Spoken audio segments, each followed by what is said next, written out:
So yeah, hey Jacob, what's up? How's Hey, it? it's all good.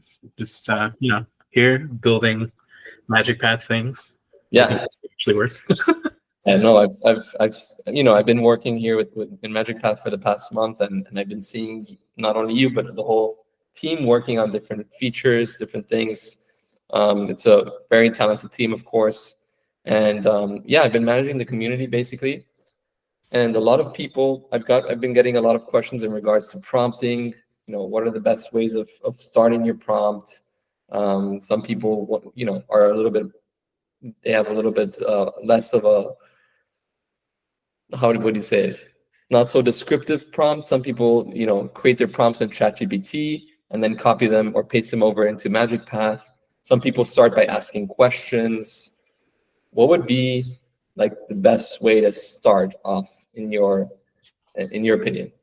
I mean, I think it's like more of a thing of whether or not you're actually wanting to do something to learn how to use the tool, or if you're trying to like actually replicate something you have. It's like there's different modalities I like to think about when you're like trying to comb in. It's like, do you have something where you want to go like wide and explore and say like, oh, I don't really actually know what I want to make.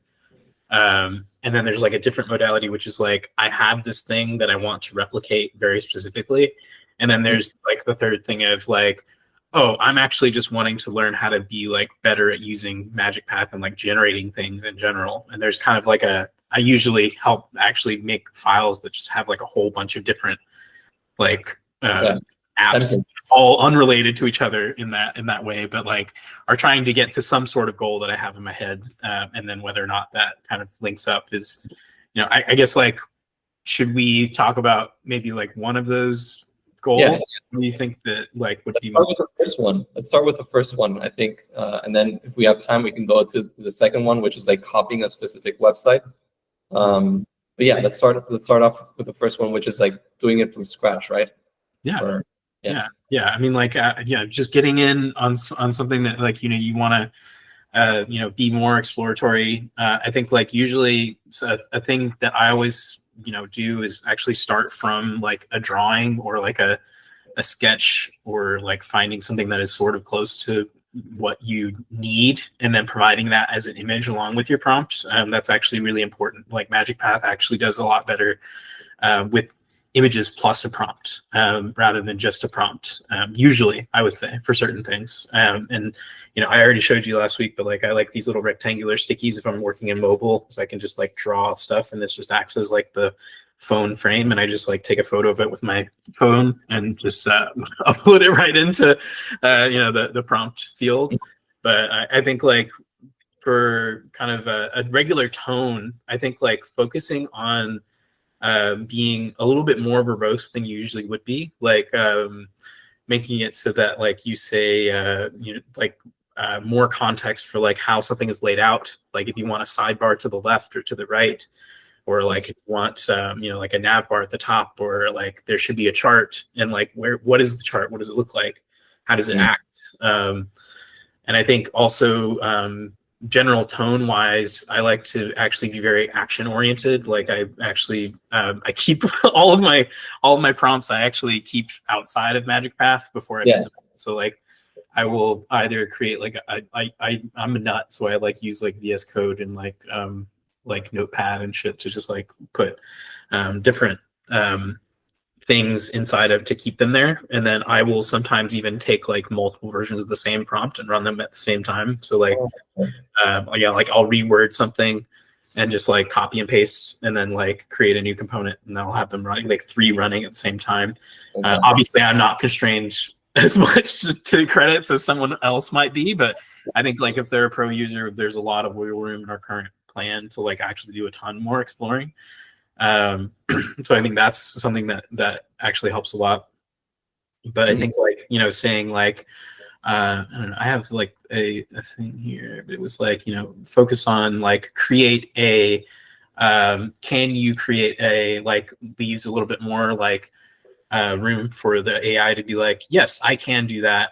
or like when it responds, it does try to see like if there's something that it can't do, it tries to like tell you that it's gonna do like basically like all of that except for this one thing that might be hard to do, and then you can kind of get that in like the second and third prompts to follow. Okay. But usually, like I kind of try to phrase the first sentence as a question. Like for this example one that I'm looking at right now, it's like, can you create a typing app that acts like a physical typewriter? Question mark. And then I go on to describe that interaction. But I think if you want, sorry for interrupting. I just wanted to say, if you want, you can share your screen and kind of show that. Yeah. I have a whole bunch of like little best practice things, but yeah, we can share this doc after the call. But basically, there's where was it? Here, I'm gonna make this bigger. So like, tone and device that has worked is being very direct. I think like you can see all of these pretty much start as like create a, or like, can you create? There are even more that are like, we will create or something. But I think it just focuses it on like actually getting in and recreating something. I think usually this is where you have like a general concept of what you want to create. Yeah. I think if you want to have more of like a back and forth with the AI, this is probably not the best approach. I would say like, let's explore something in X field rather, and it might be able to give you like a few different ideas. I think other tools are also good for this too. Like you don't have to use MagicPath. Like you don't have to start in MagicPath. Like they can just be like part of your workflow, where like, you're actually, using other things to create your prompts. I know that a lot of people do that.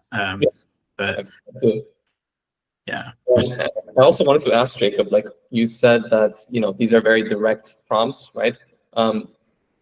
What is the benefit of chatting with the MagicPath chat, right? If you, for example, have a prompt and you want to ask it a question before it starts designing, what is the benefit for the user to kind of start that way? Is it like more ideation, brainstorming, or?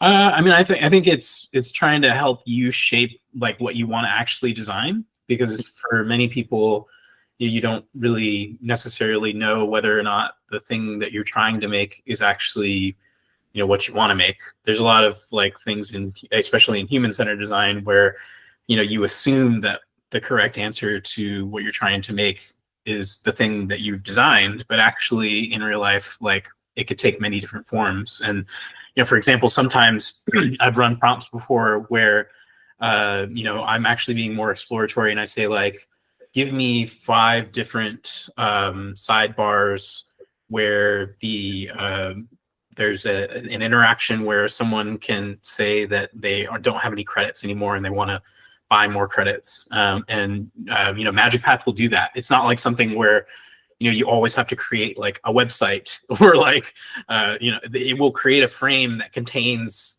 any amount of things that you tell it to make inside of there. So like, for example, it gave me a desktop shaped like website that had like 5 different sidebars in it. And they all had different ways of like showing somebody that they had no more credits left. And, it was a different way for me to like explore designing, in that like most of the time, I think I would have to go and find other examples of like design patterns for like how things are doing them. And then they also might have like really weird dark patterns in them because like people are, building things that are businesses, and sometimes they don't use like really healthy design patterns within them. So I think like that's a strange, like weird dichotomy that oftentimes we have to, as designers, think about in our heads, and we could just experiment with it in this tool in a way that like might be free of some of that, at least. Although, you could say that, training is always kind of inherently biased with like the stuff that is, out there. So I would say take that with a grain of salt, mostly because, you could just create something totally new anyway. But yeah. For sure. No, that's awesome insight. Do you have a specific project that you want to share today? Maybe we can do something from scratch, like a little thing that we can generate and show everyone. Yeah. I mean, I'm wondering what we want to do. I was trying to make a like a slide deck interaction thing earlier. I don't know if it's gonna work in MagicPath right now, but we shall see. Do we want me to share screen? Yeah, share the screen. Let's see. Let's make like a slide presentation tool.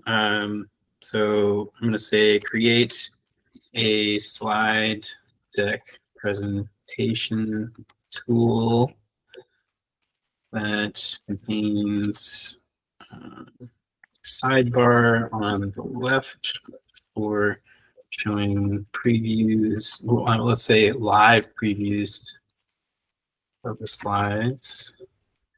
This a center area for editing the slides. Adding text, images, etc. And then a right sidebar for editing properties of things on the slide. And then we will say maybe a secondary mode for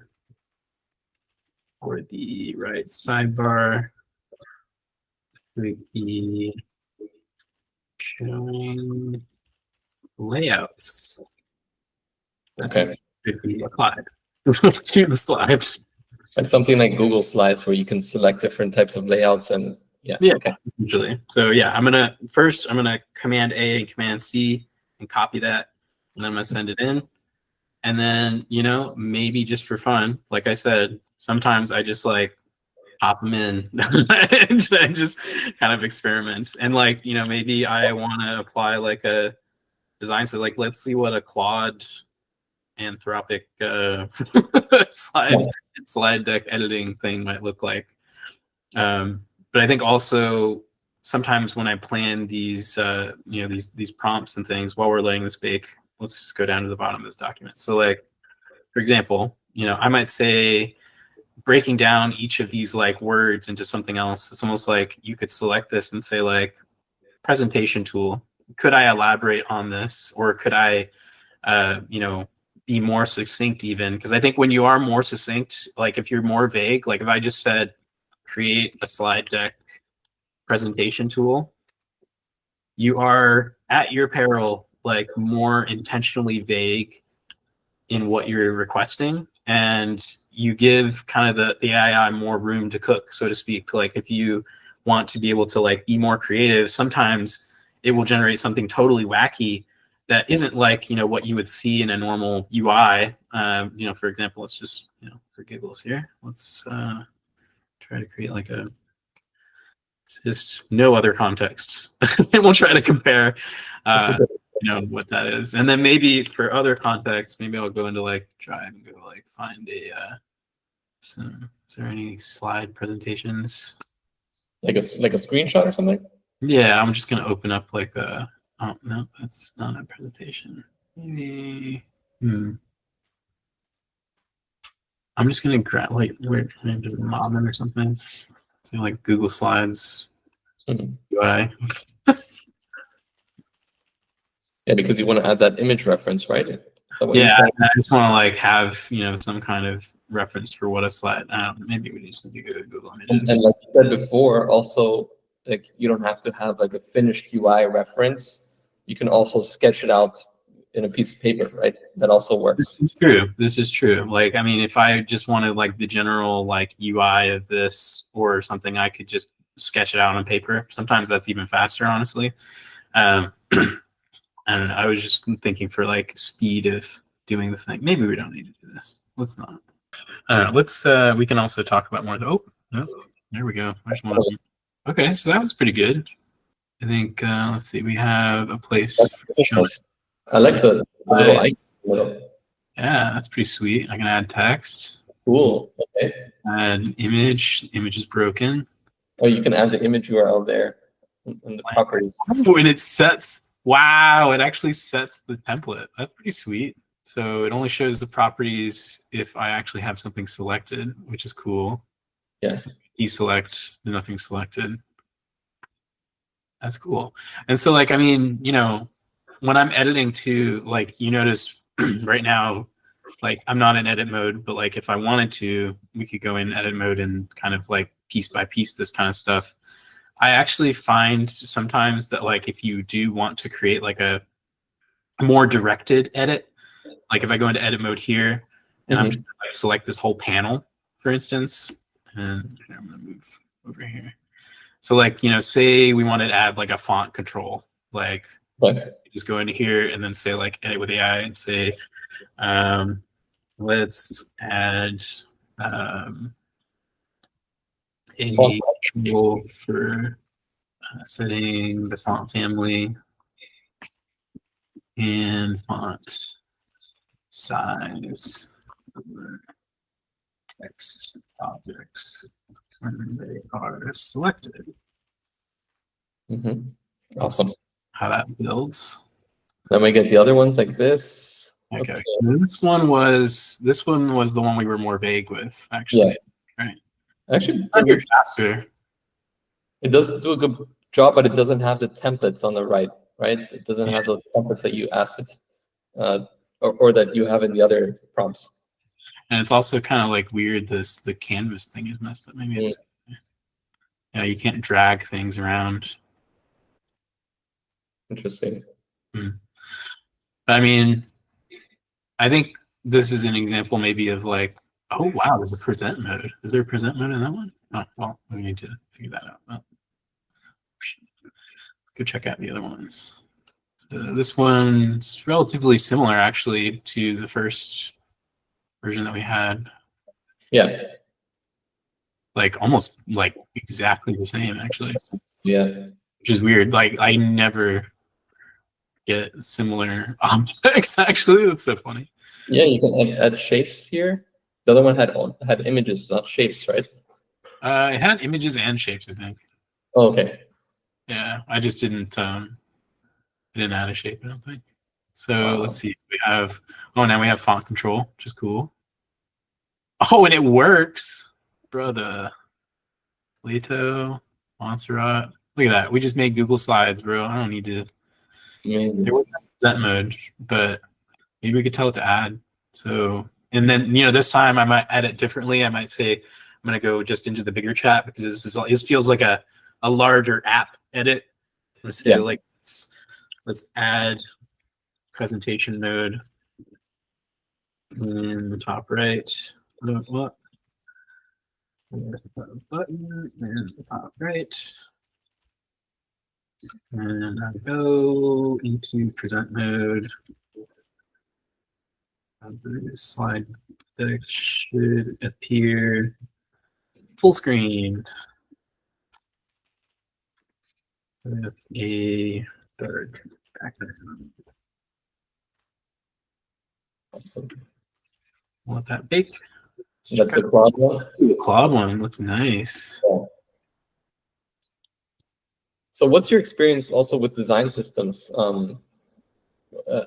Like, for example, if someone is coming from a team and they have like a specific type of, branding for their company, what's a good way of bringing this into MagicPath and creating something like this? I can see that you have the Claude one, but if you want to build one from scratch or import it from your own design system. Yeah, I mean, I've been kind of taking a bunch just from the internet.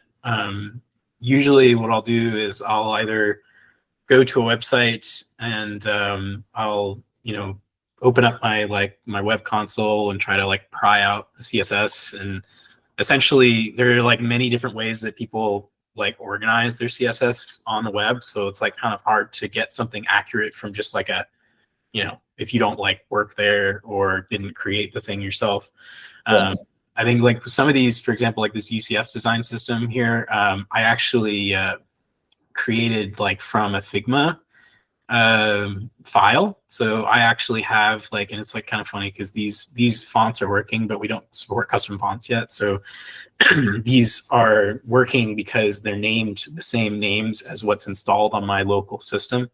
So this looks all nice, but then like if I made a thing with this, essentially it wouldn't show up that way unless you had the fonts exactly installed correctly on your system. I think the cooler thing about that is like you could technically go into like any Figma file that you had. I don't know, I can just go in here and be like, grab these. I'm gonna grab everything. Mm-hmm. And that will give me a, I'll just do tokens.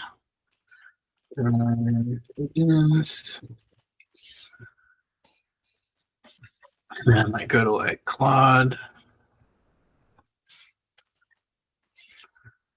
And then I might go to CN. Mm-hmm. And I'll just like smack these together. And I'll say, okay, I have a set of design tokens from Figma organized as JSON. We need you to map these values to a tailwind /CN theme with format to follow in the next message. Okay.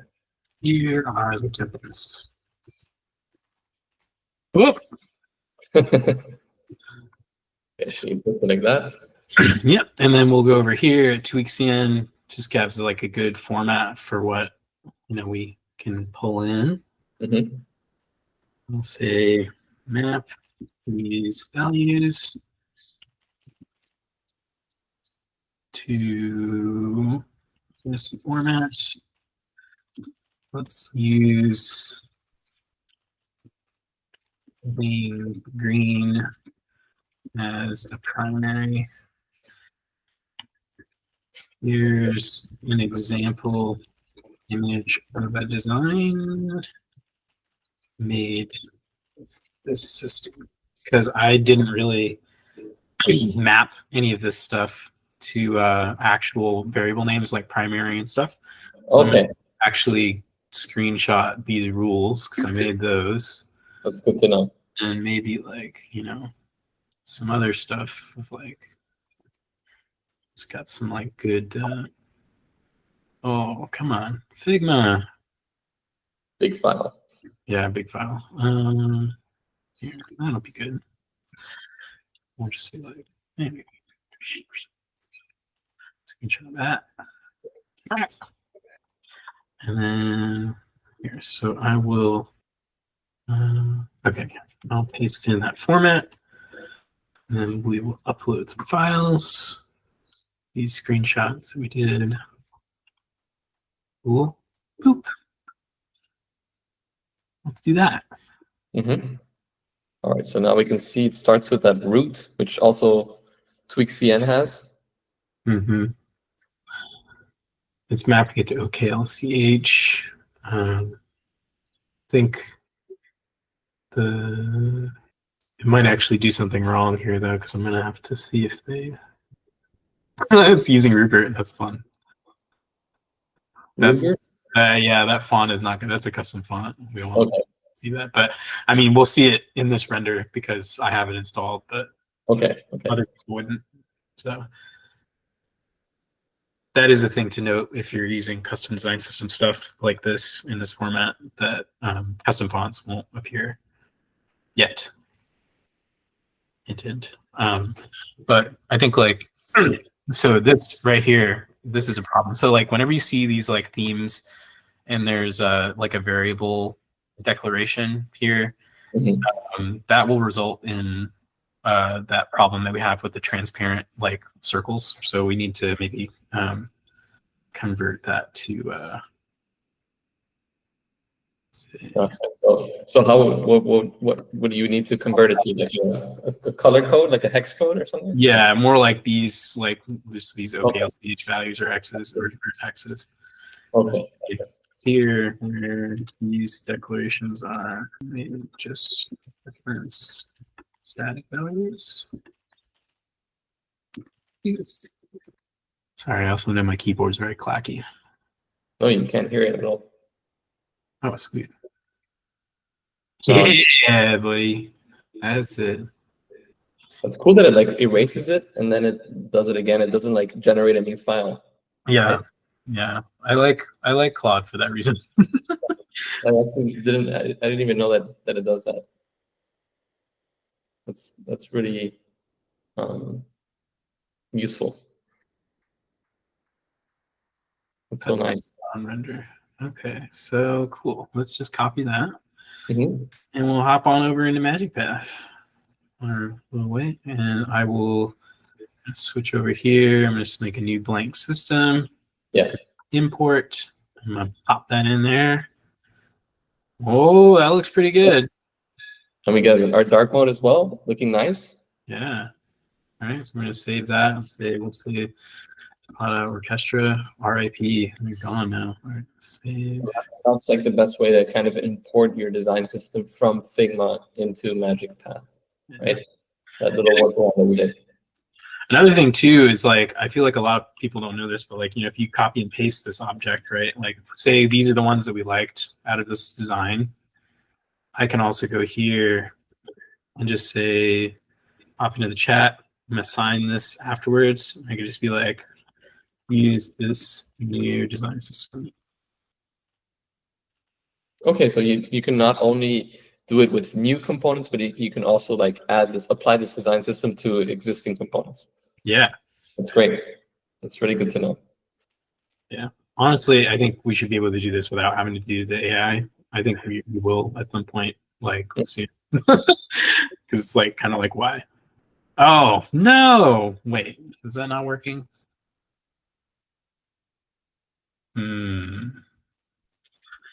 Maybe that's not right anymore. That used to work. Or maybe not say, maybe you don't even have to mention the new design system. It's gonna, automatically pick that up based on the. Yeah, maybe that's a better. Okay, yeah, maybe that's a better way of saying it. Yeah. What are some other things we could do? Are these mobile responsive?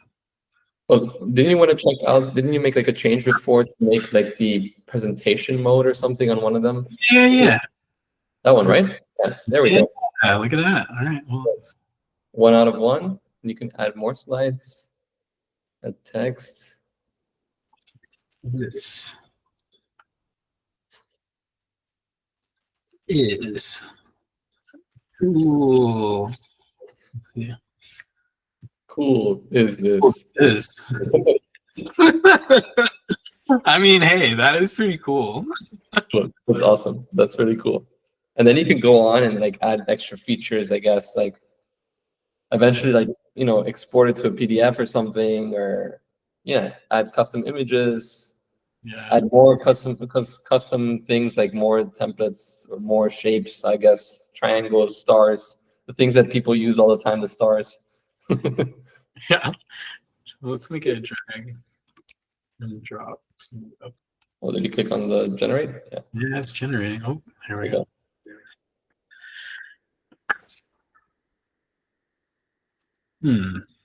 Yeah. I mean, also, going back to maybe some like best practices that I have up here, I think I just think when you're wanting to learn these things, try to attempt to replicate things. Like sometimes I'll find things like out in the world, like this like Twitter interaction this guy makes. He does like a lot of cool CSS only kind of interactions. I think when you're studying these sorts of things as an interaction designer, it's kind of like we're designing with time, right? And like this has a lot of cool animations and like micro interactions where to me he even has like some cool like config things that are happening here. I think like for MagicPath we can get into these sorts of like details very easily because like we have an agent to be doing and collaborating with us. Like if I'm writing out something, I often will just kind of like think about, this is like the Midjourney has like a thing called Describe, and it's like this strange thing where you upload like an image and you can run Describe on it for it to give you like 4 different prompts to like describe what that thing is. And I'm kind of like, what is like the describe for like an interaction? And I'm like, if I'm writing that, the goal is to be like as descriptive as possible while also like knowing what you could improve about that thing or like the discussion of that thing. So I think like, I mean, even when I provided like a screenshot with that prompt, I got pretty darn close. Like we were able to like draw a signature and then like hold to confirm, do That's that. I mean, like, you know, like it's pretty good for like one shot and like yeah. that and like a screenshot of just like that one little you know, prompt box. So I think like from, you know, for other things, I definitely get a lot longer, and I feel like this is like definitely something that will use like more tokens. Like this will definitely use one token. Like if I or I'm sorry, credits. But basically, like I know that this for a fact would use like one token, but other things like it might use less. You know, if you're like only like one sentence or like this much. So I think like take it with a grain of salt in terms of like how much or how accurate you want something to be to your actual you know, design, right? Like I like this first edit with this like 3D perspective card, I was just wanting to like have something that would like move in perspective, and then I had to like start adding like and start adding more details, telling it to like use different math functions to like get the more of a perspective, be more dramatic.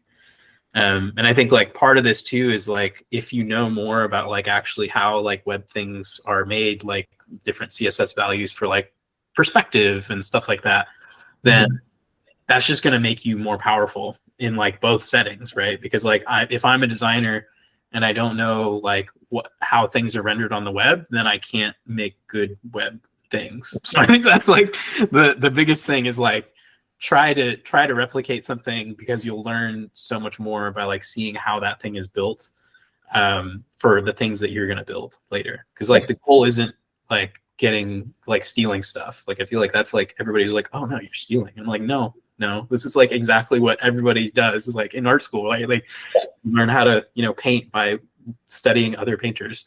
So I think you know, that's just kind of a thing that I like to think about when trying to cover these sorts of things. But yeah, and going back to that topic, I think another, you know, good thing is like to use different AI tools to help you describe certain things that you see, right? If you don't have that technical knowledge when it comes to like the perspective that you were just talking about right now, maybe you can use some specific type of AI tool like Claude or ChatGPT to help you describe the technicality behind that with the shadow, you know, that second version that had like a light glare on the top of that card. Yeah. Yeah. So I don't know. What are your thoughts on that? Like using other types of third-party AI tools to help you understand these different technical points or technical aspects of animations and stuff like that. I mean, I think if you're using them for learning and to explain, it's definitely a good thing, right? I think like that's I always worry now that like when I fly to like ChatGPT to answer like a simple thing, it's like this is altering my brain chemistry. So like I need to like keep thinking about like functionally how do I do that without relying so much on the tool. At the same time, I think it's like asking the right questions, right? Like if I'm trying to like if it helps me find what to Google, then like that becomes like my force multiplier of like, hey, here's this thing. Usually I'll take like if it's an interaction that moves, I'll usually have to take like 3 or 4 screenshots. Like, and I like to think about the abstraction rules. There's this really good book about like how we like learn how to tell stories through comic books. I can link it in the description or whatever, but basically it's like kind of like thinking about abstraction of like telling somebody a story. Like you don't need to know that when somebody like came into a bar and like sits down at the table and like orders something, you could communicate that in like 6 panels. You could communicate that as like you know, 3 panels, even as it's kind of like how much you abstract that thing. So usually I will try to find like, you know, if I was studying like the face dock, for example, like I took a photo of like a screenshot of like the empty state. I took like one of it in like in motion, and then I took like another one where like the screen was locked or like I was drawing something. And so I think like to me, having those little snippets of like this shows this in motion and then saying like, how do you think this is built to an LLM? Sometimes it gives me more insight into like, oh, this is actually rendering as a canvas element and not an SVG. And here's why I know that. And like, I think that becomes like more of like it helps me improve performance on some things. Like I remember I was doing that thing with like the webcam and the lines where it like renders, kind of like these waves. Yeah. My first thought was like, oh yeah, I should just be rendering SVGs and using like a polyline to do that. And it was like super slow. And then I switched it halfway through to do a different version that was using a canvas element, and it was like way faster. But then I found a different way to like optimize for the number of like points on the line, basically, and add a slider for that. And it made the version like way faster. And so I was like, oh, like that was something that like I as a designer, I don't know how I would implement that in code. I mean, I can do it because I do know how to code, but I think like like a different perspective. I would not have thought about that, Yeah. Totally understand. Interesting. That's really like useful tips. Also with the different frames, kind of like building a little storyboard for a specific animation. You don't have to be so technical about it, but just to get the actual like full animation understood for the AI. Yeah. Or so that the AI understands it. That's what I'm trying to say. But yeah, awesome. Is there anything else you want to share, Jacob, today? I mean, I think I had like one last thing of like little hacks to like get certain things in like one go. Like if you want to use like a video feed, you can basically just ask it to use something called get media object. I think the way that I do it is I say get the user's webcam feed using get media object, and 9 times out of 10 you'll get like a webcam feed if you need a webcam feed in something. Like it's great for like like if you're doing like a photography app or like a a live streaming app or something somewhere where you need a camera feed. I would love for us to get some libraries in there so we could do like OpenCV on top of those things. We can't currently do that, I don't think. Or if you need like time in things, mention Moment.js. These are things that like a developer will probably know how to do, but for a designer, like you might not. So like sometimes I'll render like clock faces. Actually, like I'll be like make a clock, like a little illustrated clock that syncs to the current time using Moment.js, and like it'll just use Moment.js to do that. Moment.js, okay. Yeah, it's built into React already, so like you get that for free, basically. Gotcha. And then like if you need maps, we haven't really gotten a good thing. I've tried Leaflet, is pretty good because that's more open source. And then if you want to use Mapbox.js, you can add it. You can ask it to say add the map using Mapbox.js with a spot for me to input my API key and style in a hidden settings page accessible via and then whatever format. Usually I'll tie it to like a key command or like a like if you like have like a little sidebar menu, you can like kind of put it in there. Because I think the thing is like it's a difference between using MagicPath for prototyping and using MagicPath for like actual final like I'm this to like a web developer. Like you wouldn't do that like for probably a final thing, but I'm probably hoping you're not making final things in here anyway. But at this point, maybe not, but soon, maybe yes, longer down the line. But I think like right now, it's much more powerful for like prototyping purposes and like doing for sure. Yeah, that's pretty much. I can think of more, but I've just been like trying to write down ones that like get it every time, and those are the ones that get it every time. So okay, one last question, like for example, Moment.js.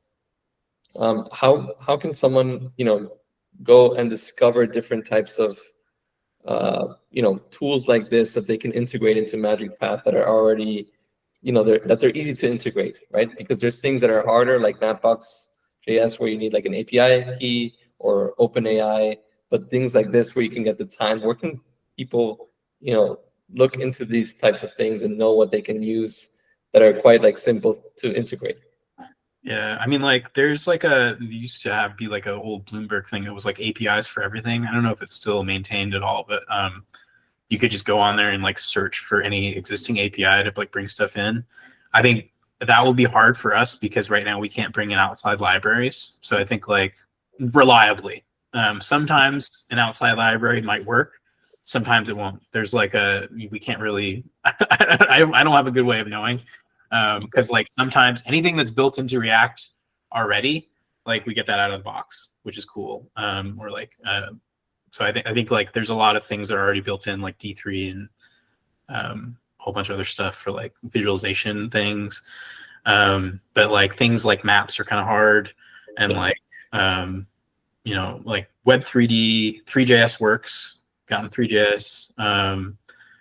I think I want to say that I did get React 3 Fiber to work, but I think I did that in a hacky way. Like I gave it like a file, because like you can also try to input. It'll use tokens a lot, so maybe don't like, you know, don't start like pasting in full libraries. But like you could technically paste in, like, you might hit like a maximum token limit, but like you could say like you know, paste in like a library or like a chunk of it and see if it works. If it's like small, then you could probably do it. Or if it's a public API, then you could hit it using like an API key or like you know, a curl command or something. But I think like that, because that could be deployed. Yeah. So I don't know. That it's hard to know right now. I would say with libraries, until we add full custom library support, it might be a little difficult to do. But I mean, generally, just like npm is like it's like a hardcore registry for like all packages that are built in through Node. So like you could go on npm and search for like, oh, I need a thing to get, you know, I don't know, like 3D models or something, and like you could just search all of the like libraries and packages and like find one that I would maybe filter for like most, like, you know, used or like most watched on GitHub, because that like if you're looking for a library, you probably want it to be like maintained, like to know that it's like not dead or something, because half the time like you'll find something and it'll be like, oh, this was actually like abandoned 4 years ago kind of thing, and like nobody's taken it down, or like it's only up because like people still use it and rely on it. So like, you know, I think like those sorts of things, like I would love for us to support other frameworks, like, you know, like A-Frame and stuff. That's like for like if you do like web VR, yeah, cool. Or like I don't know. There's just a whole bunch that I want us to support, and we don't yet. So yeah. Awesome. Yeah, I mean, I'm here in npm looking for weather, and there's like a few, you know, an easy way to fetch the weather, for example. So that's pretty good to know. Awesome. Yeah. I think that's pretty much it then from our side. Have any extra comments before we end the video? I feel like we need to say this. Don't write in your API keys. Like that was the number one. Like, don't write your API keys or access tokens into prompts or apps. You can create slots for them in the front end, like I said. And if you do actually accidentally write them in, just ask the chat and it can remove them. But I think like that's a thing that, you know, if somebody ever like, you know, publish that, people can use that publicly. So I think adding a slot or an input would be the best way, right? So that you can add your own API key, and if someone else wants to test it, they can add their own. Yeah, they can add their API key, and you know, that's a safer way, because it's just like it's there, not like collecting or sending it anywhere. But yeah, I think like that would probably be a better way to do that. Yeah, and yeah, maybe we can find a better way to do that in the future. I think there's some cool ways we could do that, actually. We will eventually. Yeah. But yeah, I don't know. Just have fun with it. That's my last thing. Like, I feel like that's the beauty of MagicPath, is like, I feel like I was kind of burnt out on design for a long time, and it was just kind of like, now we're just doing things not for like fun, to create fun interactions, but just to like make products that people use. And I feel like this level of experimentation where you can create variants and like do multiple different prompts at the same time, it kind of makes it more exploratory again, and like makes it fun, because I think like the web should be fun. Yeah, that's a really great point. That, you know, you can really, if you're really a creative person at heart, you can really dive into MagicPath, and, you know, if you have many credits, you can go ahead and fire away. and create different variants. You know, have a specific idea and create hundreds of different variants if you wanted to, with different colors, different types of styles, layouts, and so on and so forth. And yeah, it's an awesome tool. You can really dive into it.